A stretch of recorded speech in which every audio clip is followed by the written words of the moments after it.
En d'autres mots, en tant que président de la République, il est porteur d'espoir. Il fallait au moins qu'il puisse donner l'espoir. Il pouvait bien dire le contenu, mais avoir ses fonds, mais donner dans une autre forme. Que le président de la République semble être pris en otage par ses collaborateurs. Au sommet, on a Era Kabila les pères, cortège à Didier Moumengi, et qui dit pour ça la circulation routière et tout le babina. Oh, parce que ça la boue, ça la boue. Papa, on est en traitement. Est-ce qu'il y a une autre question? Est-ce que à Kominani, si c'était Kanyama, l'inspecteur général Kanyama, j'allais comprendre parce qu'il est l'inspecteur de la police. Si c'était l'inspecteur Silvano Kassongo, j'allais comprendre qu'il est de la police. Mais lui, il n'est pas policier, papa. La tournée du chef de l'État dans l'espace du Grand Kassai, les déboires du proche collaborateur du chef de l'État à la présidence de la République, les comportements frisques, s'il faut le dire, du premier vice-président de l'Assemblée nationale, l'honorable Jean-Marc Kabound, les détournements dans les projets Chile Gelou, les dysfonctionnements de certains membres du gouvernement, ça m'a connaît, sont les sujets principaux que nous allons parler aujourd'hui avec notre cher ami et partenaire Trésor Walpoka, à qui j'invite déjà s'il fait des rejoindre ici dans mon plateau pour que Tom Megarobet à ma solo. Hein? Moi j'aime trop être bilingue. Moi Mboka Mbote. Bonjour, bonjour d'abord à tous ceux qui me suivent, bonjour à vous-même Cédric. Meilleurs vœux. Meilleurs vœux à vous pareillement, tous mes vœux de bonheur. Merci beaucoup. Bah fait c'est les gars qui Thompson. Bon. Fait que les Canadiens bien parce que tout le que nous avons traversé une nouvelle année, oui. Mais ça n'a pas été famé sur le plan social. Ça. Bah Thompson et Yagi. Namoni a monté, personnellement Namoni a monté. Bon, quelques personnes m'ont rencontré comme ça et là, de façon isolée, que soit Monaki et plusieurs personnes m'ont dit qu'il y a une adresse, certaines adresses sur la piste qui, bah Thompson les a quitté, car cela les tient, les Congolais quand même s'est débrouillé comme. Bah, mais ça a commis débrouillé et l'année passée, le plus important, c'est en 2022. Ok, comme ici, dans le Pabate, vous êtes au Timbulango. Yo yebi, le lot déjà dans 11e jour, il y a 2022. Mais tala makambo il est namboka, ou izalaki, babendaki, tout ça. Maintenant, comme nous allons tomber du solo par rapport à tourner à chef d'État l'espace à Grand Kassai. Comme vous le savez, chef d'État a visité tous les 6 provinces qui composent l'espace du Grand Kassai. Yemoko l'a dit, ma discours na ye, les gars sur la population, ils en ont appelé là. Yemobe mkonzamboka apuka mwaneni mboka, ils ont tambola na mpati wana à Kassai. Maintenant il peut sur ma canisina. Comment vous jugez qui tourne en chef de l'État? C'est une très bonne chose d'abord que le chef de l'État, parce que plusieurs personnes déploraient que le chef de l'État a toujours tendance à voyager vers l'extérieur du pays. Ça coûtait trop cher au trésor public. Bon, lui-même s'est justifié à le but était. C'est pour aller chercher des investissements pour le développement de notre pays. C'est une bonne chose pour notre pays au cas où il y a des résultats. Mais c'était aussi, surtout, une très bonne chose à encourager que les présidents puissent aller à l'intérieur du pays, palper les réalités. Parce que... Ça, ça montre qu'ils ont beaucoup fait. Donc, comme on a dit pourquoi? Parce que déjà dans les Grands Kassai, il y avait un projet au Chile Gelou, au Ezakuna. Vous êtes piloté par la présidente de la République, Naba conseiller spécial Kuna, où ils ont financé par les FPI. Donc, les présidents se devaient d'aller arriver sur le lieu. Il y a beaucoup à palper la réalisation si réellement le travail était fait ou n'était pas fait. Mais malheureusement, pour nous, le Congolais, et malheureusement pour le président de la République, il a compris. J'essaye simplement de comprendre sa frustration. Pourquoi? Il a lâché même la bombe Oyo. Tilelo, ils ont pour les gâter par la mito batimuso sur Mboka Penza et Zaya Kokufa. Oui, ils ont solo dans ma cambébélé Mboka Kokufa. Mais mon frère Cédric, quand tu sais que la justice est au service du plus haut front, Mboka Kokufa. Quand tu sais qu'une personne qui travaille, à qui on donne un salaire, mais qui n'est pas capable de louer les 2 bouts du mois, ils ont Kokufa. Quand on sait que les institutions sont mondiales,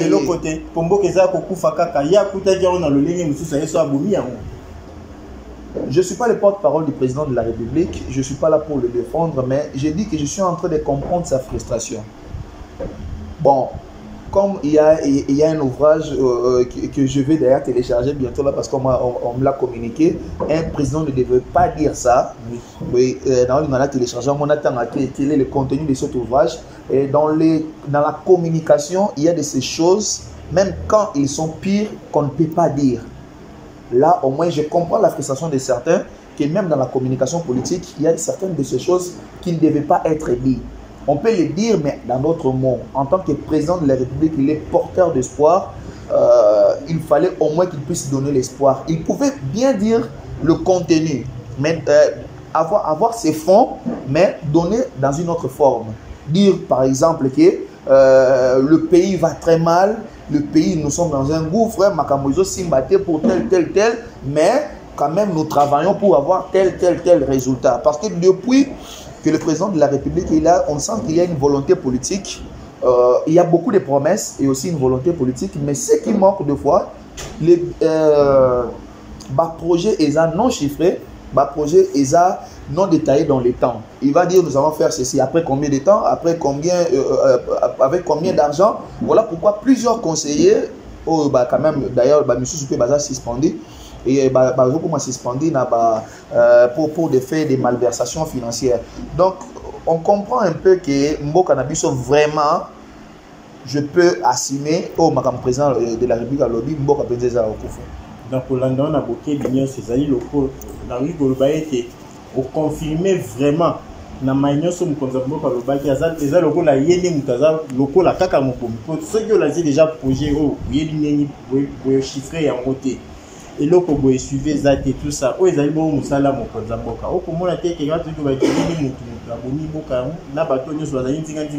Mon frère, papa est Balamozindo, comme j'aime bien t'appeler.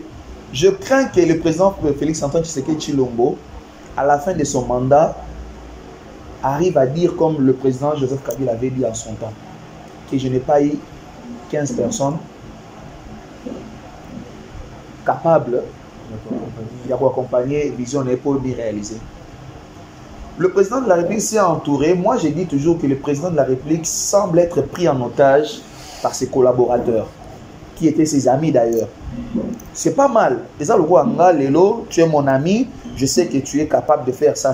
Je peux plus te faire confiance parce que Naïbi expertise aux ennemis nous en surtout si tu as de l'expertise et tu es capable. Tu seras la première personne vers qui je vais me tourner pour tout ça.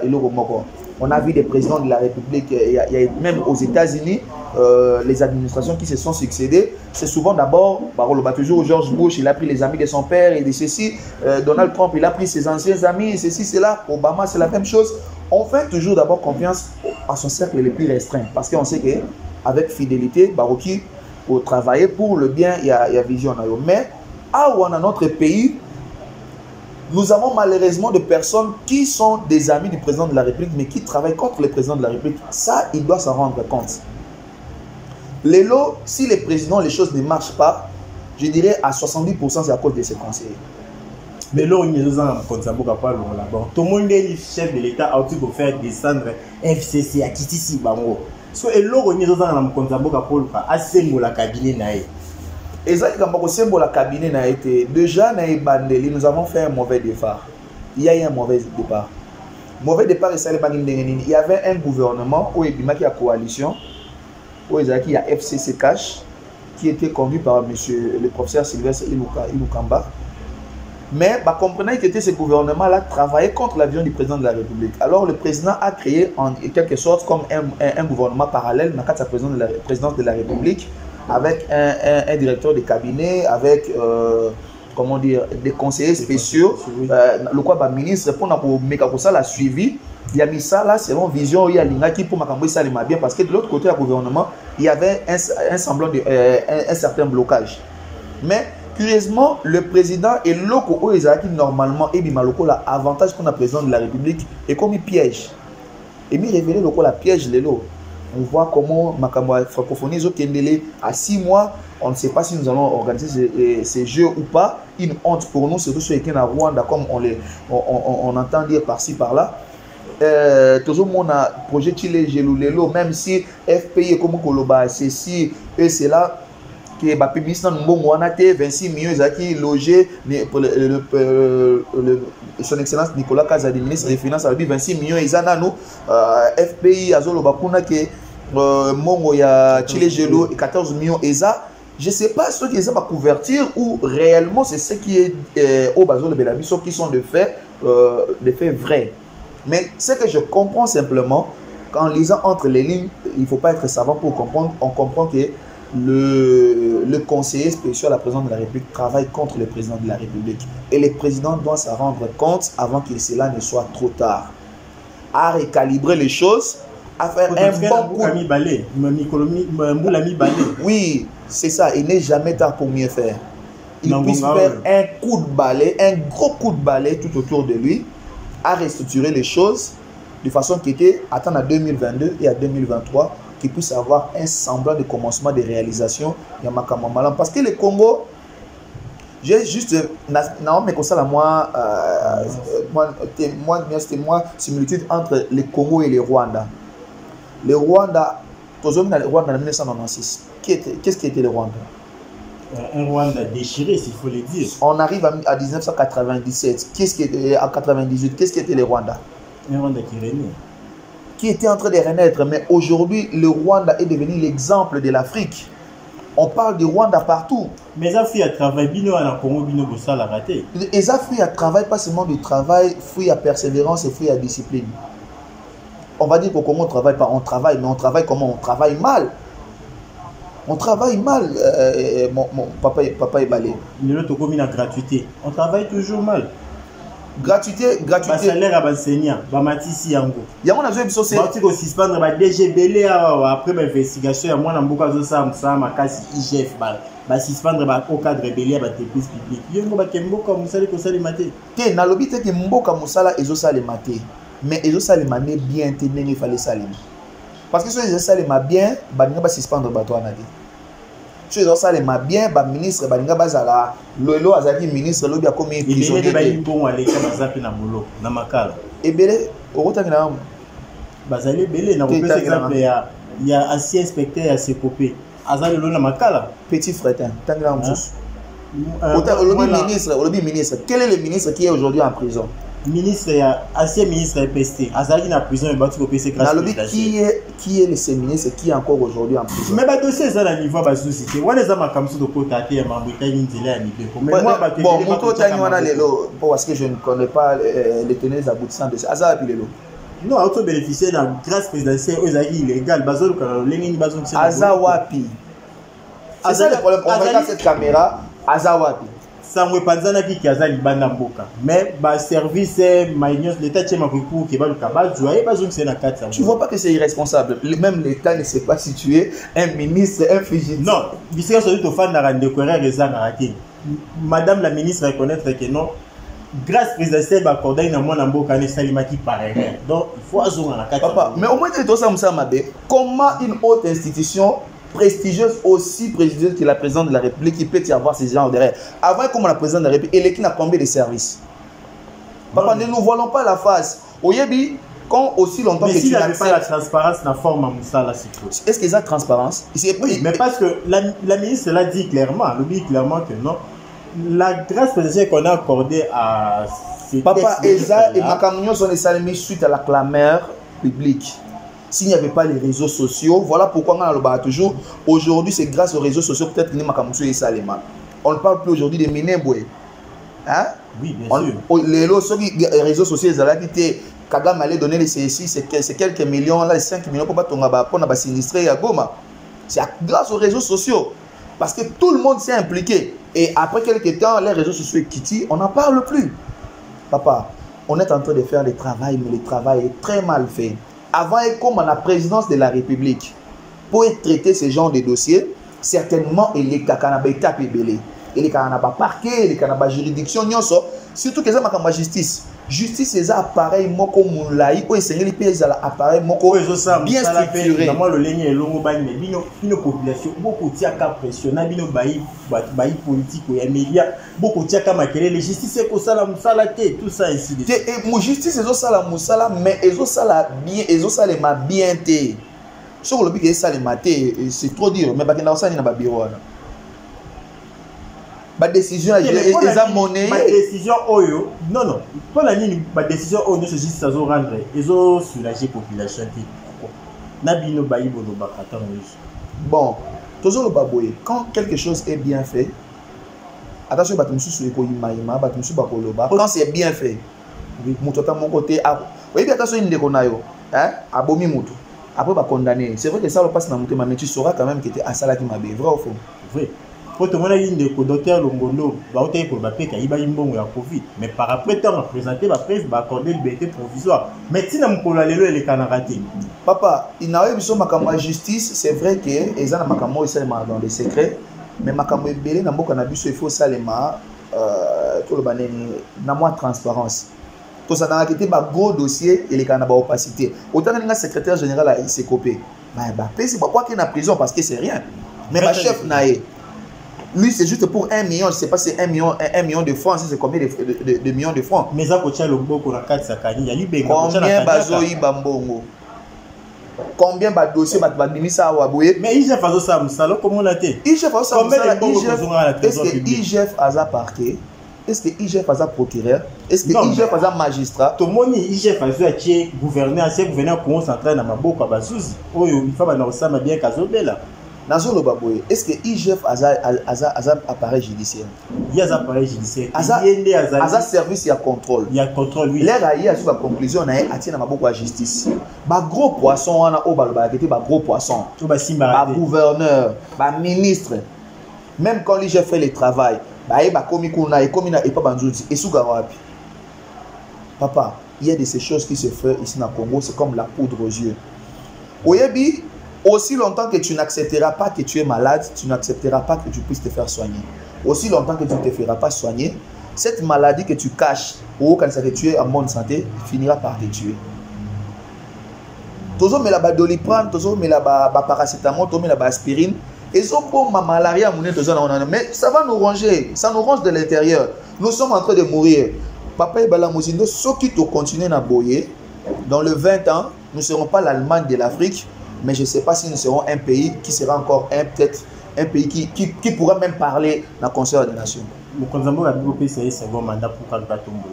C'est légitime parce que c'est un homme politique. Mais dans un parti politique.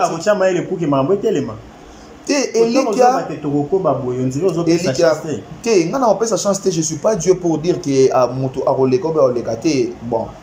Na mutupe azana préférence na e bato Landa poko tomo mamboka esili pena yo pe otia makanisi na kati nazotia makanisi na pour dire ceci na loba qui déjà il y a quelques temps là que ça dans émission na lobby qui était na 2 ans au etika na président de la République la première chose qu'il puisse faire un gros coup de balai tout autour de lui le gros coup de balai et que l'ongolais ba électron libre na ba élément absorbant ba tout autour na ye l'air ba ko longwa attire des personnes capables des personnes au bazar animées de bonne foi. Parce que si on dit que le président Félix Tshisekedi Tshilombo n'a pas la bonne foi, ça serait une mauvaise foi de notre part. Il a une bonne foi. Mais une bonne foi ne suffit pas. Il faut aussi de l'action. Aujourd'hui, les Congolais en ont marre à l'émis ma promesse. Nous voulons aujourd'hui avoir des réalisations. Voilà pourquoi toujours le baguette dans les 2 ans qui restent, que le président de la République puisse faire quand même des réalisations et qu'on permettre aux Congolais, même les Congolais qui à l'intérieur du pays, à Kasumbalesa, à Tianfumou, à comprendre, à palper au moins, qui était, Makam quand même, Bando changer. Et Bando changer, comme ça on peut lui donner, on peut bâtir encore nos espoirs sur la personne de ce monsieur pour lui donner un second mandat, comme il a amorcé quelque chose, à sa vision. Mais si rien n'est fait, si les conseillers continuent à bouffer l'argent pour des projets, que le président puisse se rendre compte aujourd'hui qu'ils sont en train de travailler contre lui. Ils ont fait un combat. Le combat, c'était pour l'émergence du Congo. Les combats qu'ils ont fait, c'était pour un état de droit. Les Congolais qu'ils ont fait, c'est pour les combats qui a fait l'IDPS, c'est pour l'amélioration des conditions de vie des populations. Mais ce n'est pas pour l'amélioration des conditions de vie des individus. Il y a des embouteillages partout. Après cela, quand il y a des embouteillages,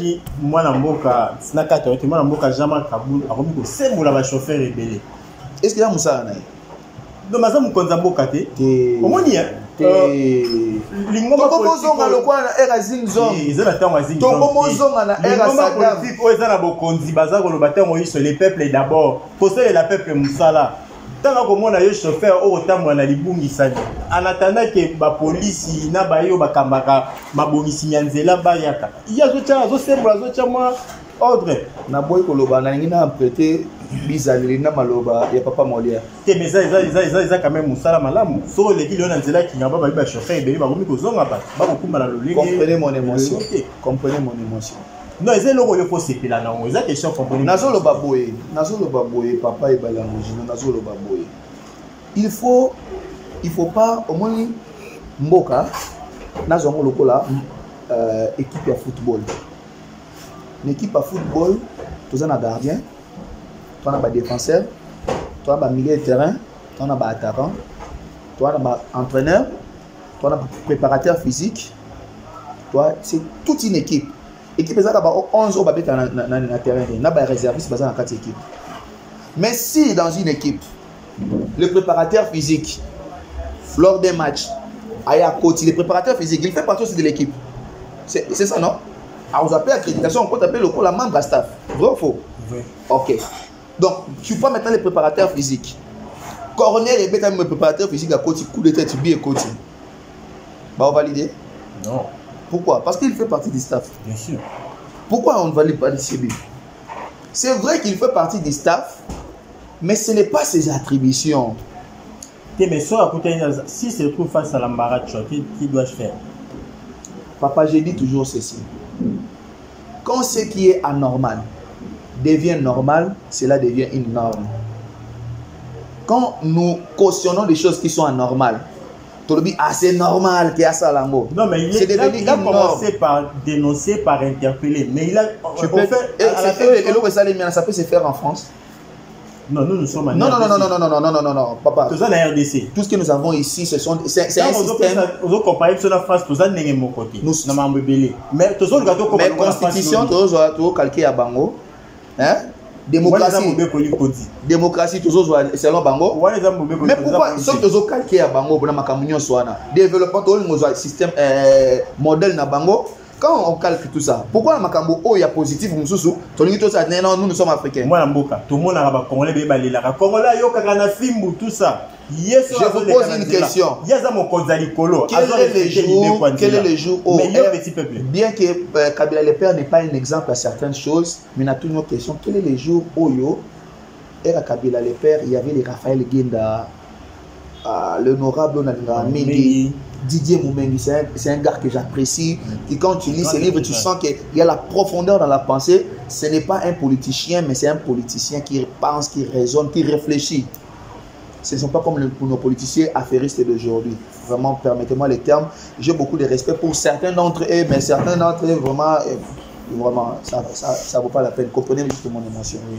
Mais, au sommet, on a la Kabila le père, cortège à Didier Moumengi, et qui dit pour ça la circulation routière et tout le monde. Oh, parce que ça la boue, ça la boue. Papa, on est en empiètement.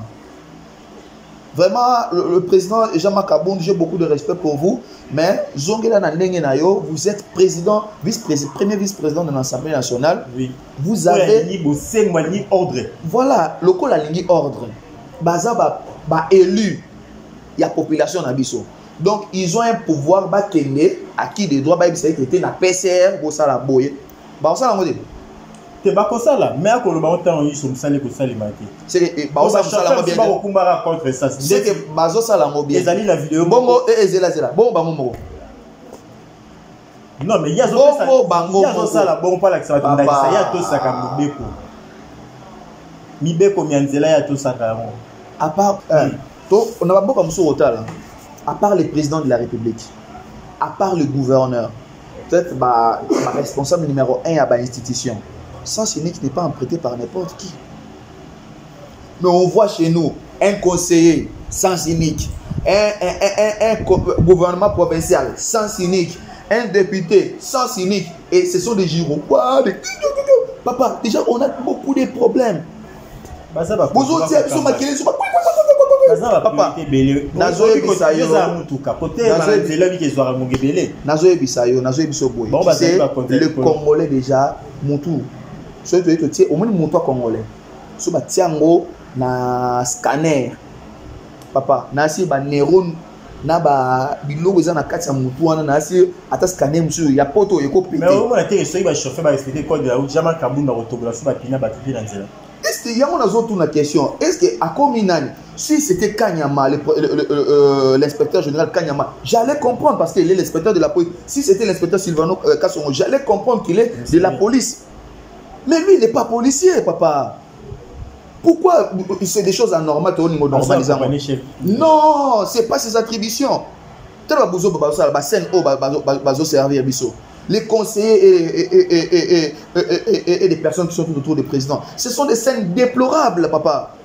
Il faut, à un certain poste de responsabilité, il faut avoir de la hauteur. Et de la hauteur et à ça, n'importe quoi. Pas comme ça. Je l'aime bien. C'est un homme bon, qui promène dans la politique. Oui, ok. Et j'apprécie cela. Mais qu'il ne puisse pas empiéter dans la zone où ils ont été. Net au monde garde quand on est botoli garde il y a proche collaborateur moi chef de l'État mundo qui pour nani pour y pas tamola y car à contre-sens la sens. Il y a une question. Yo vice-président aujourd'hui baguette Nelson Mandela a dit quelque chose. Alors il faut pas que ça monte ça les logos. Yo sala en tant que leader, il y a Bolanda. Quel est le comportement de nos leaders? Est-ce qu'ils peuvent être érigés en exemple dans Mboka Oyo? Mboka Bokufa. Est-ce qu'ils peuvent être érigés en exemple? Mboka Koufi, oui, ok. En majorité, c'est à cause d'eux. Il n'y a pas de mauvaises troupes, il y a de mauvais chefs. Non, non, par exemple, qui s'est jamais Kaboul, ou à Tony ba école, à Kobomisa ba hôpital, la circonscription électorale, et ça m'a bête. Et ça m'a bête. Il faut retourner à la question. 350 000 $, ça je ne sais pas, mais certainement qu'il a des associés et de, comment on dit, des financements. Peut-être ils ont parce qu'on peut regarder son salaire. Papa est la mosino et puis ça te joue une moko votre zone son anenga barai hein et ce moment là le premier vice-président il y a parlement français à ton école mon 350 000 $, bah autre question. Pourquoi? Parce que ça n'est pas pour activité na bango ça une déclaration de quoi? Des biens déclaration pour déclarer par compte dans tout ça qui puisse nous dire qu'ils sont entrés dans Moussa ils avaient combien? Les lots basés à combien? Ah, ça, il faut épargner le salaire, donc la autant pour la partie, pour la action, pour la liberté. Ok, ça veut dire il est payé combien par mois? Il n'a pas payé sa salaire, mais quand on n'a pas payé le salaire, il a pas qui a. Voilà pourquoi le président mais non, il a accepté que Mboge Koufi, moi aussi j'accepte que Mboge Za Okufa. Il y a des belés, mais il y a des solo muké dans ma Italie, gouvernement Sama Konde, où il a été installé depuis le mois d'avril. De l'eau, il y a déjà 8e mois. Au Comune, le gouvernement Sama Konde, d'abord, l'attribution à Bango, certains d'entre eux ne savent pas. Parce que Mukande peut dire que Bango n'est pas à Moussala, n'a tiré l'eau, Bazouana n'a pas. Ils ont fait na Bango, il y a Batou, il ministre, mais il faut que l'administration n'a pas. Mais en attendant, c'est là. Il y a un volcan, Nirangongo, guerre à l'est, tout ça, il y a évoluer. Il y a un peu malgré ça, improvisation, est-ce que ça peut évoluer positivement ou négativement? Je suis sceptique dans le cas, mais je vais analyser avec froideur.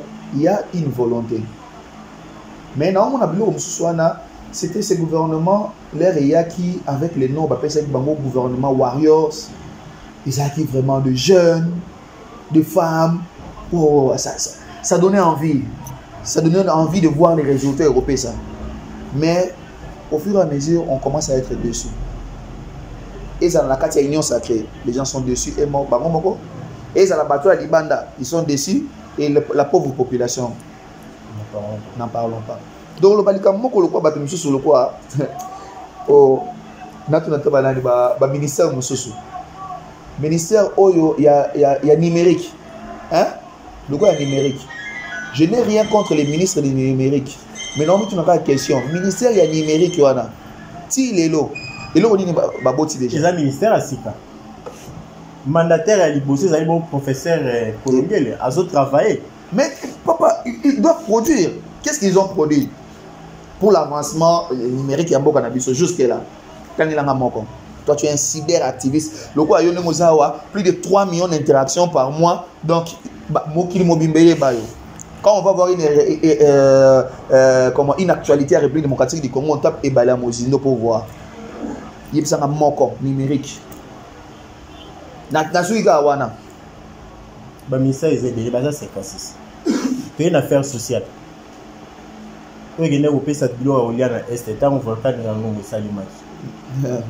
y ait un cassé, il moi toujours, je vais prendre ça dans secteur par secteur. Papa, ils ont la passe. On ne va pas finir la journée d'aujourd'hui. Voilà pourquoi on a juste d'une façon générale, il y a une volonté. Mais, Bakanar Boité Baza est belé. Moi, j'aurais aimé que va réduire le ministère et qu'on m'a 22 ministères. Non. Papa, ils sont pas ministre, ils sont pas secrétaire général de l'administration. Et au moins, au primature, ceux qui 600 combien de nani, à cage de l'eau, les lois, 280. Mais papa, 280. L'air pas colombois. Il faut faire une indemnité de sortie. Tout le monde a un gouvernement, a posé pour ça, dans le ligne et l'ongo bani. Il y a moins de moni, zinga naïe, azali na lisanga. Papa, tout ça la boue. Tout ça la boue. Bazong, nous avons toujours pour administration, il y a beaucoup d'habitude et tambola. Pour restructurer base. Ok? Pour restructurer base. Pouvoir raison là, na chef d'avenir. Si les chefs des avenirs font bien leur travail, les chefs de quartier. Les chefs de quartier, ils font un bon travail. Les gens ne sont pas bourgmestres. Les bourgmestres, les matissangos et pas ceux qui na gouvernorat. Na gouvernorat, on va sentir que ça sera trop léger. On peut mettre 150 et 350 conseillers et 600 assistants à conseillers et 1050 autres dans le bureau. Au total, dans le ministère, il y a 3000 personnes. Tellement ils ont l'écolo, Moussa na base de ça le matin. Nébuleuse. Tokomi na suka mwana mboka trésor wa konka masoza ya belé à kubeta bio yebi internet to pe télévision za rabon makambo ya ngonga. Na base zali mbali bosopi ya sukati ya koya na émission na biso à tout moment vous en avez besoin pour regrouper sa makanisa mboka vous allez toujours profondeur pour l'autre. Merci beaucoup surtout pour l'opportunité parce que ici nous parlons Congo quand on se trouve sur papa Ebala Mozindo parlons avec Ebala Mozindo et ça une façon une tribune tout résoudre le problème. On ne veut pas jeter le pauvre sur une personne mais il faut comprendre qu'avec un peu de volonté le Congo peut décoller. Les autres Bamboka sur quoi Rwanda, on regarde Bamboka qui n'ont presque rien, Ouganda, Burundi, Lesotho, des petits pays qui normalement c'est là qui base à local Bamboka Panzana, mais aujourd'hui au bazar la valeur sur le plan international. Pourquoi? Parce que ils ont mis la discipline, ils ont mis le travail au centre de tout. Ceux qui Mboka na biso toi na travail dans le négatif au le travail positif si nous n'avons pas la discipline. Et Simbaté. Nous avons besoin. Là, on parle pour l'amour du Congo. On parle avec un cœur qui saigne. Parce que Congo, on a dit nous avons tout pour décoller. Mais une seule chose nous manque, la bonne foi pour faire bien les choses. Et j'espère que dans 2 ans, au étiquette la président de la République, parce que j'espère que le président de la République va se rendre compte que ceux qui sont tout autour de lui ont rendu un très mauvais service. La place Aya là.